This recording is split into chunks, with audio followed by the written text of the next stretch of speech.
Hello, everyone. Welcome to Toyeen Talks. Welcome back to Toyeen Talks. To all our beautiful subscribers, we say thank you so much for staying with us. And if you're new here, we are happy to you find us.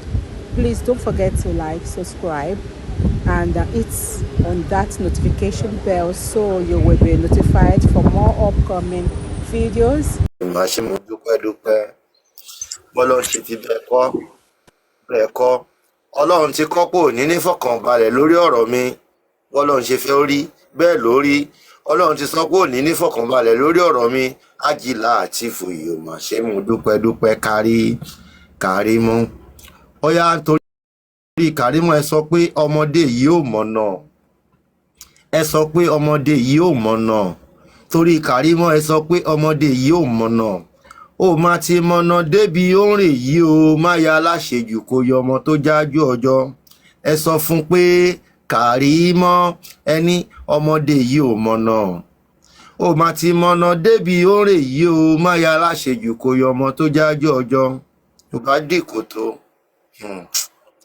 ìwọ ò bá dìkòtò kémi wá di kí wọ́n wá di gbìn kí n yí ẹ mọ́lẹ̀ bíríkì tí ọlọ́run á kọ́ fúnra ẹ gan àná ń káṣí ìwà ṣèbàjẹ́ adébi tí àfẹ́dé ṣótán Karimo ìwọ ò bá di kòtò kó o tún dìgbìn kí wá yí ẹ mọ́lẹ̀ bíríkì tí ọlọ́run á kọ́ fúnra ẹ gan àná ń káṣí ìwà ṣèbàjẹ́ sórí padébi tí àfẹ́dé ṣótán Karimo ẹ bá mi pé Karimo ọkàn ò ní balẹ̀ o Karimo ọkàn ò ní balẹ̀ o Karimo á pé Karimo aláyébàjẹ́ Karimo ọkàn ò ní balẹ̀ o Karimo ọkàn ò ní balẹ̀ o Karimo ẹ pariwo Karimo ẹ pariwo Karimo o Karimo ọkàn ò ní balẹ̀ o Karimo ọkàn ò ní balẹ̀ o Karimo aláyébàjẹ́ dàbí mo ṣe dà wèrè tó bọ́mọ nú ẹ̀sùn ẹni tó ti tán ti pẹ́ ó wèrè tó bọ́mọ nú ẹ̀sùn ẹ̀rí kò lójú tì ní amúnibú ní ẹ̀ràn ìbíyẹ ni ìbíyẹ fọ́jú ọ̀tún ẹ̀ràn ẹ̀fọ́ tó sí aláyébàjẹ́ bíi ti Karimo òpònú tó ń ta rọ́bà ẹni tó ti tán ti pẹ́ wèrè tó ń ta rọ́bà yìí ẹ̀rí kò lójú tì ní amúnibú ní ẹ̀ràn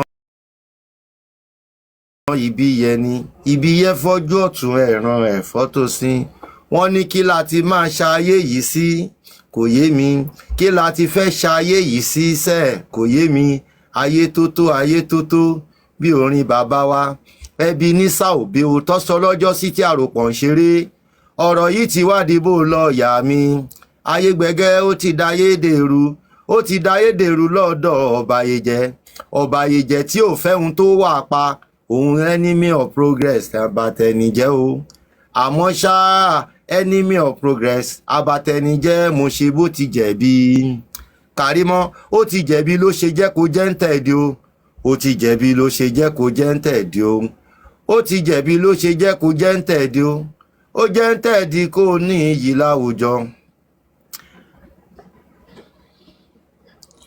mi ráàyè títí ẹ Kofi ẹ káàárọ̀ ọ̀yàre mo ní cruise díẹ̀ ni. Ọ̀la tí ẹ káàárọ̀ ìtẹ́ ọkọ̀ gbé wọlé láàárọ̀ yìí kọ́ ló ń ṣàánú bàbá yìí. ọ̀hà àgbàtọ́ ọmọkùnrin nífọ̀kànbalẹ̀ lórí ọ̀rọ̀ mi ẹ wá ní má cruise. kò sùn kò lójú oorun kò rọ́lá ló mọ̀ ìṣiṣu ẹ wo ẹ ṣàrà fòun lẹ́kùnrin máa. àwọn ọlọ́run ti bá wa gbéṣẹ́ lóhùn lọ́wọ́ iṣẹ́ tó máa sí kó máa polówó wa ni. ẹ ti gẹ̀tẹ̀ báyìí. látìgbà tó ti ń polówó ẹnìkan tó gbé polówó wá fún mi ó lórí platform ẹ lòun ti gbọ́ kóun wò pé ta lélẹ̀ ó dẹ̀ gbé polówó fèmí. ẹ gbọ́. mo ti gbà polówó lékún mo polówó méjì mo ti gbà ń sìn tí mo ti gbà ṣu. Ẹ káàárọ̀ ká everybody. máa kì í gbà yẹn kó máa bá wa polówó yín lọ dáadáa. ó máa polówó lọ èèyàn mélòó ló ń wò èèyàn 17 18 19. tó bá ti fẹ́ ṣe dáadáa ni yóò mú àtàmọ̀ àrífà ìwé àti làtí ìwé àti. no tó bá fẹ́ change topic ẹ̀yìn tó bá fẹ́ change topic. It is well. ẹ káàárọ̀ jàre ẹ káàárọ̀ ẹ̀yin èèyàn mi. a kó àná ṣe é rí interview bàbá láàárọ̀ yìí. ṣọ́ṣẹ̀ ṣe ni. wọ́n yẹ̀ ṣe láàárọ̀ yìí ní silver bed wọ́n ṣèkọ́ láàárọ̀ yìí and thank God about Yomi Fabiyi ṣe lánàá. nǹkan tó yẹ kí mi wọlé gan nìyẹn tí Yomi yẹn ni Yomi ti di eré Yomi has gone so far. Prayer everywhere. He has gone so far gan tó yẹ pé to the extent ó wọlé nílé Mohbad lánàá pẹ̀lú àwọn ọlọ́pàá dẹ́rẹ́bà. So at least they showed us the video of where RBCCTV camera yẹn nígbà tí wọ́n ti gbogbo lánàá. So we need to support him and more pressure on the Nigerian police, and I think they are trying to work more. And Yomi needs God. He needs our prayer and protection because iṣẹ́ tí wọ́n máa ń ṣe ó kọjá iṣẹ́ tí tá a rò pé ó lè ṣe understand like. mo rí pé gbogbo àwọn tó ń bu náà tẹ́lẹ̀tẹ́lẹ̀ ti join ni.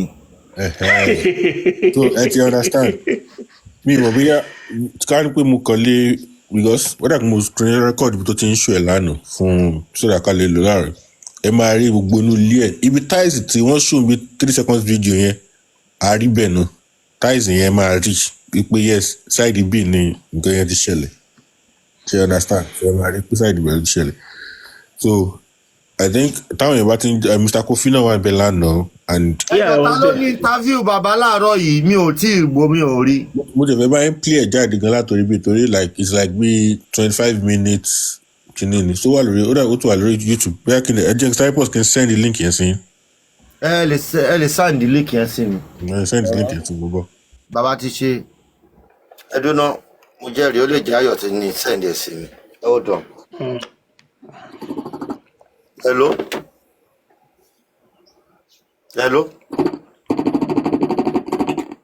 ọkùnrin Yomi ti lọ lé Mohbad mo ti sẹ́ndì méjèèjì sí i.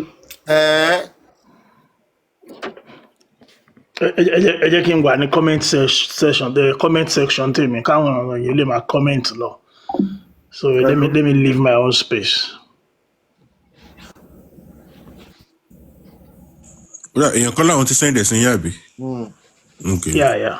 Full video mo fẹ́ send tẹ́lẹ̀ torí ẹ máa rí lórí YouTube gangan. He actually tried now anyway getting court order, doing everything underneath.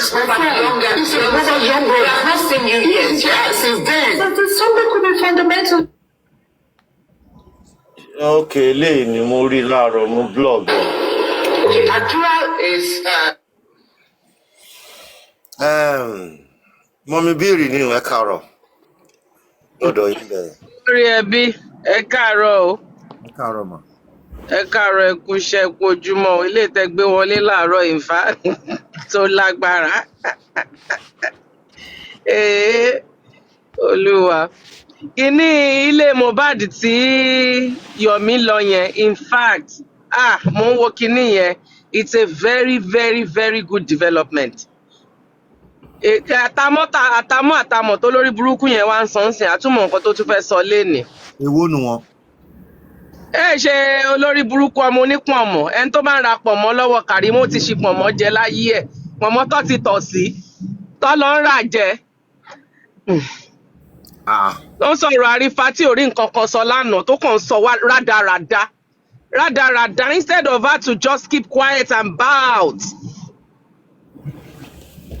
Ọ̀rọ̀ tó ń sọ lánàá ó lárífà ń parọ́ ó ń ṣe kinní kan ó play voice note àrífà tóun àti àrífà sọ̀rọ̀ àrífà ṣe ń sọ pé Yomi àṣírí ẹ̀ máa tó tú àṣírí ẹ̀ ṣe kinní kan even though of course all the things that àrífà said òun gan ó miss yan ó ṣọ̀rọ̀ sọ because when you are not sure of something when you are not sure of someone wà á tiẹ̀ ṣe dákẹ́ náà wà á jẹ́ kẹ́ni yẹn prove ara ẹ̀ ṣe understand so inú ń bi pé Arifa tún ti ó ti fi sọ́dọ̀ Yomi ṣe understand ìyẹn ló ń bínú gbogbo nǹkan tárífà ṣe ní press conference yẹn she's so angry about it and I don't know why Arifa ló tún ti dà bẹ́ẹ̀ yẹn ń sìn torí gbogbo èèyàn ló máa ń dà Arifa ti dà nìyẹn so inú ti ń bi. ó ti dá lẹ́mi. ọmọ táyé ṣe. ẹ káàsán mà. ẹ káàsán. my sister. yes ma mo kí gbogbo panelists mo kí bọ̀dá láti ẹ káàsán mo kí gbogbo àwọn kọ́mẹ́ntà. yes ma mo gbọ́ fídíò yẹn lánàá mo gbọ́ kìíní show yẹn lánàá torí bẹ́ẹ̀ ṣe parí tí. hold on. hello. yes. bitterness ló ṣe Karimo lánàá bitterness. ó bítà o. bitterness ló ṣe mọ̀ pé bó ṣe rí Arifa tí onílé tó lọ fà pé ọ̀la. àgbẹ̀ dáadáa mọ̀. Yomi o tún lọ ń bàjẹ́ fún Arifa náà ó fọkọ̀ gan o ti gbọ́ fat lẹ́nu gbọ̀dá Yomi o tún lọ ń sọ̀rọ̀ gbọ̀dá Yomi fún Karimo ó fọkọ̀ láàrin yẹn gidigidi wọ́n disappoint wà láàrin. ẹ máa sọ̀rọ̀ yín jà. ó ló jẹ́ kí ẹ máa sọ̀rọ̀ Sister Debbie ẹ sọ̀rọ̀. ẹ jọ mà reason tí mo fi ó yẹ kí n ṣe máa gbọ́ message ní comment section. kò sì máa gbọ́ rédíò ní mí. But reason mo rí pé mọ́mí bírì ni wọ́n ti gbé ọ̀rọ̀ yẹn wọlé so that's why mo fi gun òkè láti pé kí n wá sọ sí ọ̀rọ̀ yẹn because tá a bá ní nǹkan tí Karimo fẹ́ ká ṣe nìyẹn but mi fẹ́ kó wáyé lóòótọ́ a ti mọ̀ wípé because gbogbo mo ṣe gbọ́ tó ṣe play voice note yẹn lánàá because bẹ́ẹ̀ ṣe parí show lánàá bọ̀dá láti tí mo busy gan mi ò tiẹ̀ rántí mọ́ pé mo ṣì wà lórí show lọ́dọ̀ yín so bẹ́ẹ̀ ṣe mo já síbẹ̀ yẹn mo já sí ọ̀dọ̀ Karimo so mo dẹ̀ gbọ́ díẹ̀ níbẹ̀ mo ṣáà ń gbọ́ tó ní kí wọ́n hold on òun fẹ́ play mo ń wò pé kí lọ́ọ̀dẹ̀ fẹ́ play kí lórí burúkú fẹ́ play mo ṣáà ṣe tiẹ̀ fi dúró pé kí n gbọ́ mo dẹ̀ gbọ́ gbogbo ṣe play conversation wọn àti Arifa yẹn Arifa lóòótọ́ Arifa fuck up 100 times big time ó fuck up but nǹkan tó fẹ́ ká máa ṣe nìyẹn ká tún máa drag Arifa but kò ní work lórí platform yìí ẹ jọ̀wọ́ dá láti anybody tó bá pè wọlé tó bá fẹ́ sọ̀rọ̀ lórí ọ̀rọ̀ tí fídíò ti kàrí lórí ọ́díò ti Arifa wọn conversation wọn àtàrífà yẹn ẹjọ́ má yẹ kó wọ́n sọ̀rọ̀ lórí kò kan wa a ti rí bẹ́ẹ̀ yẹn pé lóòótọ́ Arifa fọkàn kò farabalẹ̀ kó mọ bí tọ̀rọ̀ ń lọ bọ̀ tẹ́ má tẹ̀yẹ ká sọ̀rọ̀ lé nǹkan tó fẹ́ ká máa ṣe nìyẹn kó tún distract wa lórí burúkú lọ́mọ yẹn ká ṣáà máa drag ká má lè fèsì ibi tá à ń lọ ẹjọ́ má yẹ kí drag yẹn wáyé ẹ má tẹ̀yẹ ká sọ̀rọ̀ lé lórí ẹ má yẹ ká sọ̀rọ̀ lé lórí rárá àti rárá ẹ ṣe sà ẹ ṣe mà ẹ jọ mà mi ò pàṣẹ bọ̀ tẹ́ má yẹ ká nǹkan tó fẹ́ nìyẹn bọ̀ tá à ní ṣe fún àní jẹ́ kó ṣẹlẹ̀ àní jẹ́ kó wáyé. Sister Debbie, I agree with you. Nobody is going to drag Arifa. Èmi kàn ẹ mọ̀ mo kàn sọ bẹ́ẹ̀ rọ́bìṣì tó kàn ṣe lánàá ni. Mi ò mi bìrì ni. My darling ma. Ṣé wà? Mọ́mí bìrì ni mà. Mo understand yìí mà. Kì í ṣe pé fún àwọn drag ẹ̀ bọ̀ ká má sọ̀rọ̀ lé lórí sọ̀dà kó lè mọ̀ pé òun wà relevant kó lè mọ̀ pé òun ò ṣe yàn. Hold on, Deborah, calm down.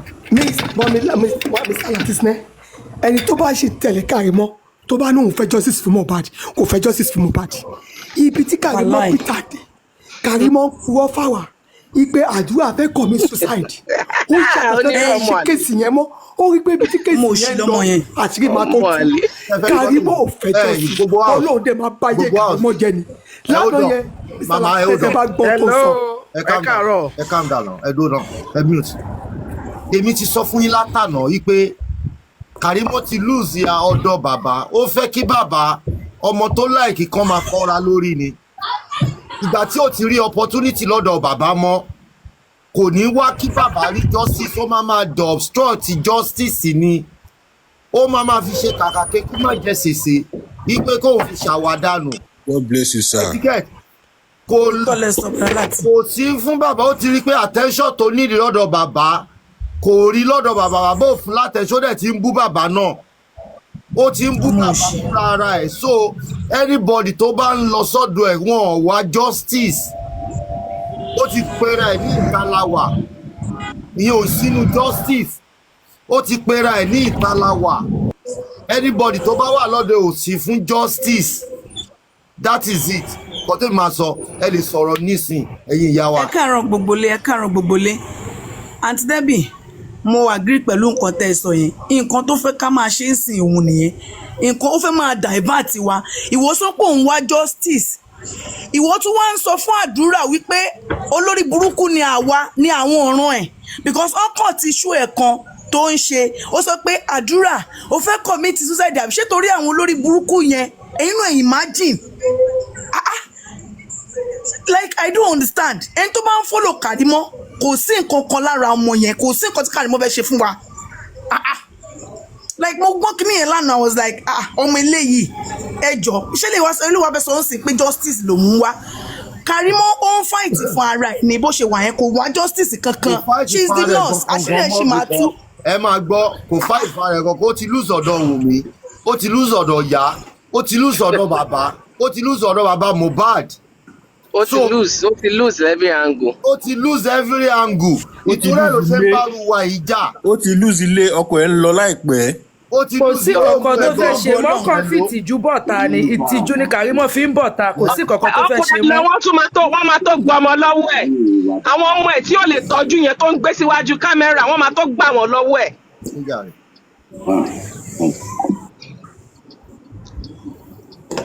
ọmọ àlè kó má kó pọnmọ ní jaitis wa Amẹ́ríkà o àwọn tó bá ń ra pọnmọ tó ní tàn kọjọ torí Ọlọ́run kó má jẹ́ àrí fáírọ́ọ̀sì o kọjọ torí Ọlọ́run àfẹ́ pọnmọ ní jaitis o. So anybody tẹ bá rò pé Karimo máa wá justice báyìí nǹkan tó máa tí ò ní favour bàbá ló máa ṣe láti fi lè jẹ́ kí láti fi bá bàbá jà ó máa fi style bá bàbá jà nǹkan tí ò ní favour bàbá ló máa ṣe this time nǹkan tí ò ní favour bàbá ló máa ṣe because ó ń bá bàbá jà attention tó ní lọ́dọ̀ seek help kó lọ rí mental kó lọ rí kíní kó lọ rí psychiatrist ó need help irọ́ ni kò gbà ó ń ṣe wèrèwèrè ń ṣe lórí social media. so ẹ má rò pé ń wá justice. ẹ wo ẹ jẹ́ àkúrò lórí ẹ̀nà.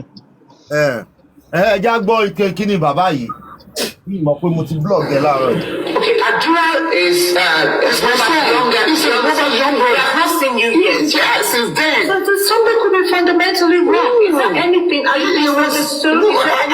Some people are covering Adura. The way I'm looking at things now, there was a guy surrounding him.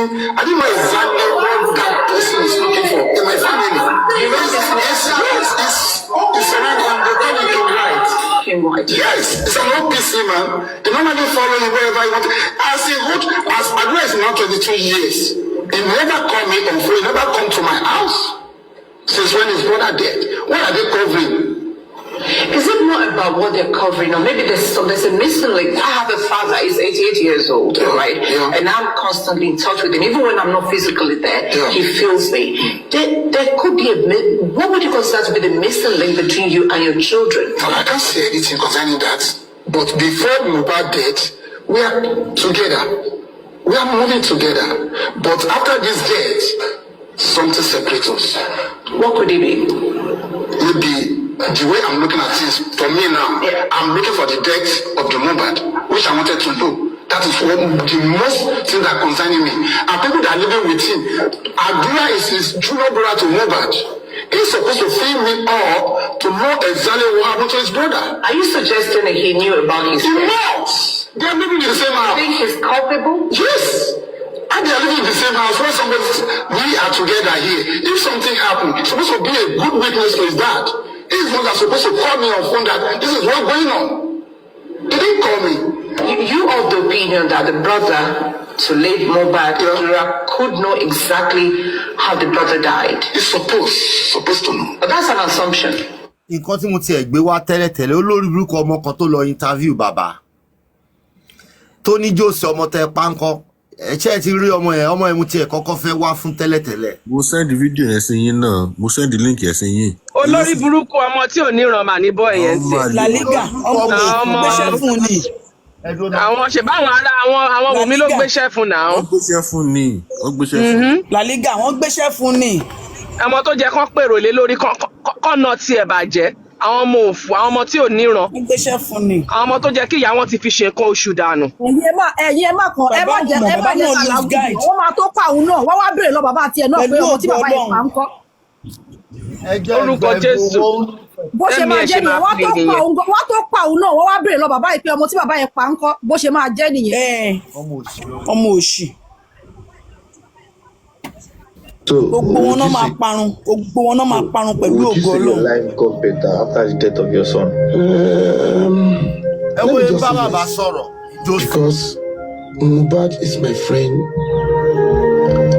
He have his plan to do it. Mo interview gan kò ní manners.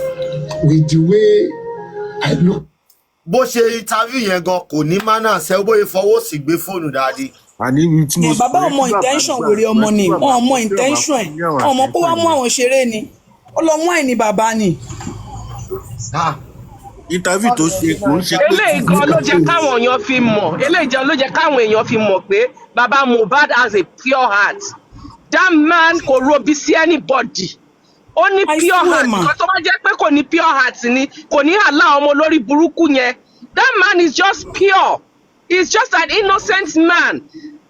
Kankan náà tó Ọlọ́run má jẹ́ kíyàn rárin sọ́sẹ̀ sí Ọlọ́run má jẹ́ kíyàn ṣìrìn. Ọlọ́run. The man is just a pure innocent man. Bàbá gidi, bàbá ọmọ, olórí burúkú ọmọ yẹn, bó ṣe máa pín ẹ̀mí ẹ̀ fáwọn òbí ẹ̀ nìyẹn.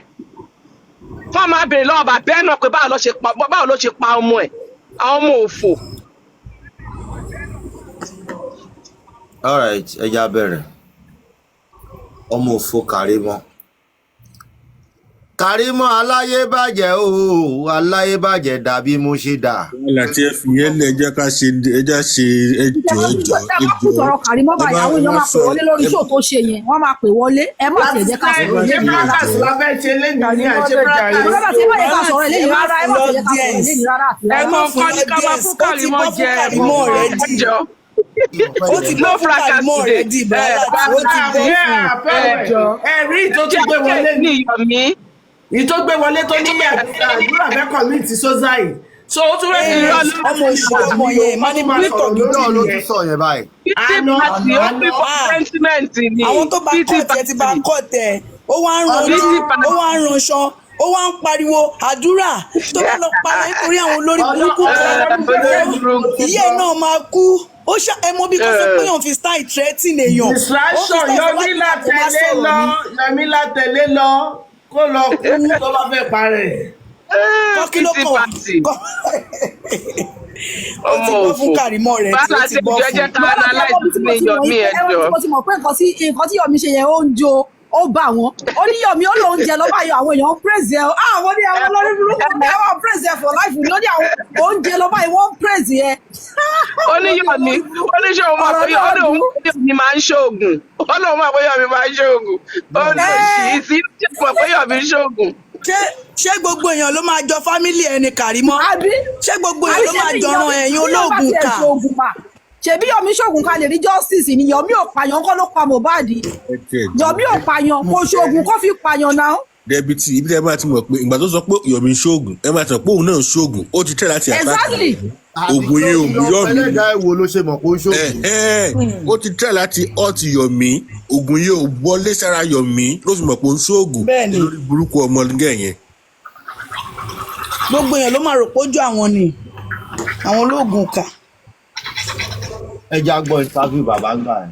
Yọmí iṣẹ́ ń tẹ wa lọ́rùn máa bá ṣe ẹ lọ. Yọmí Fábíyì máa báṣẹ́ rẹ̀ lọ. Yọmí Fábíyì máa báṣẹ́ rẹ̀ lọ. Iṣẹ́ rẹ̀ kẹ̀ ń dá wà lọ́rùn. Máa báṣẹ́ yẹn lọ. Yọmí Fábíyì máa báṣẹ́ yẹn lọ.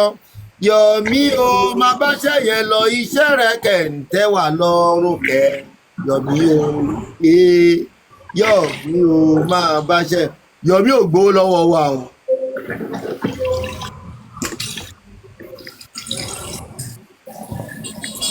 Ẹ já gbọ́ interview bàbá. Èyí tẹ̀sẹ̀ kí bàbá yìí ní fọkànbalẹ̀ ẹ̀ ní fọkànbalẹ̀. Bàbá ti lọ rojọ́ King White ní National Radio ipò ló ń tẹ̀lé ọmọ òun káàkiri. OPC Dave White apààyàn. Ọlọ́run á kẹ́ bàbá Mohbad mo tiẹ̀ láì kọ̀rọ̀ tó sọ ní lórí kíní ìyàn náà. Ẹjọ́ mo bí sí ẹjọ́ ẹjọ́ play ẹjọ́ kí n gbọ́ ó dùn tó yẹ ẹjọ́ yẹ kí n gbọ́. Ọlọ́run David bàbá ní pé yes kí àdúrà mọ̀ ń pa kú tó pẹ̀ gbọ́n ẹ̀. Expander. àti bẹ̀rẹ̀ ní kẹ́tì bẹ̀rẹ̀. Eoye 1 minute.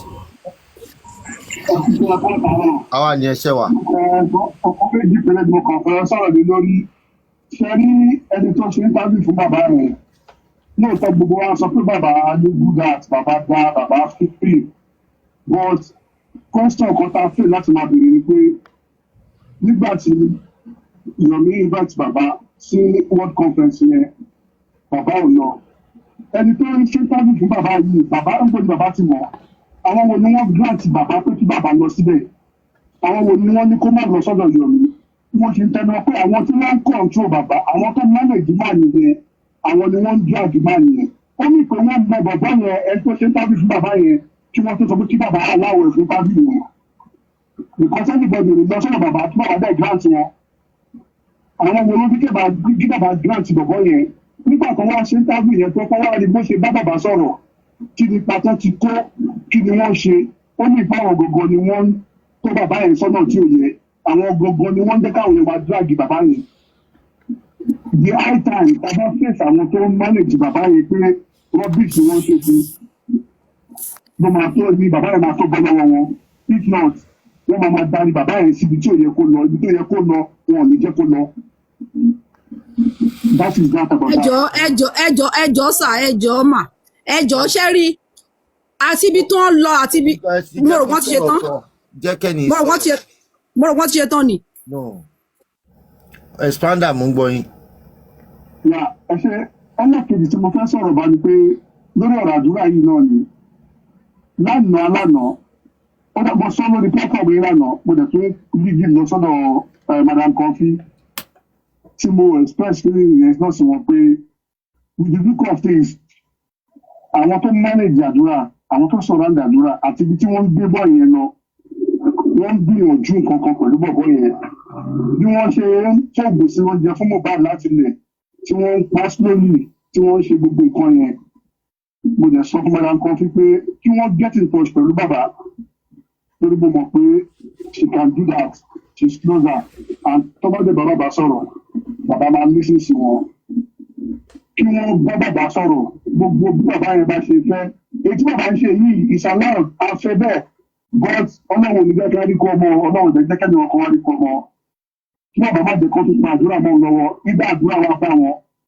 àbí kó wà bá wọn kí wọ́n tètè wá ọmọ yẹn lọ kí wọ́n tètè wá bí wọ́n ṣe máa já ọmọ yẹn gbà fún lọ́wọ́ wọn. Not too long ago tí mo sọ̀rọ̀ yẹn lọ́dọ̀ yẹn àti pẹ̀lú Madam Kofi ní mọ̀mídé wa sọ ogun tó sọ yẹn and from ogun tó bá ń jẹ́rọ́ ó máa ń ní pé there are elements of truth láàárín ẹ̀ kí bàbá káràmásìkì ọ̀rọ̀ ọmọ yẹn kó má jẹ́ kó pamọ́ lọ́wọ́ lọ́nà pé àdúrà máa sọ̀rọ̀ lọ́nà pé ní àdúrà gbogbo tí wọ́n sọ pé kó ṣe wọ́n fẹ́ yanjú ọmọ yẹn kí bàbá dìde sí inú ọmọ onídìí gbogbo wa gbogbo tó bá mọ bàbá yẹn kó sọ fún wọn kó má sọ pé ẹgbẹ́ ẹ̀kọ́ pè mí kìnnìkan tó bá délé tán tí wọ́n ní kó ló bá dá o. All right. So ẹ ṣeun go. Thank you. Yeah, Deborah. Nǹkan tí mo fẹ́ sọ ni pé ní nǹkan tó ń sọ ni pé ṣe rí bóyá bàbá lọ sí world press conference ti Yomi tàbí kò lọ pẹ̀lú èyí tí wọ́n ṣe yìí nǹkan tí mo kàn mọ̀ ni pé à ń wá justice èyí tí wọ́n ṣe yẹn ó help justice èyí tí Yomi náà ṣe ó help justice kólúkálukú ṣe lọ́nà tó jẹ́ pé tó lè help justice bọ́dẹ̀ adẹ̀ tí mo gbà pé wọ́n ti conclude ọ̀rọ̀ yẹn nípa ti pé bàbá wá bàbá ò wá bàbá lọ bàbá ò lọ wọ́n ti sọ pé next time tí Yomi bá fẹ́ ṣe kó kọ lẹ́tà kó lọ fún bàbá láti pé kí bàbá lè lọ. bàbá wá bàbá ò lọ bí ń sìn. ta ló tún sọ̀rọ̀ yẹn ń bì báyìí sìn. ṣebí ẹni tó pè wọlé yẹn kan tó sọ nìyẹn pé bàbá ò lọ sí press conference ti Yomi wípé àwọn kan ló control wọn kó máa lọ àwọn kan ló control wọn kó attend eléyìí so wọ́n dẹ̀ ti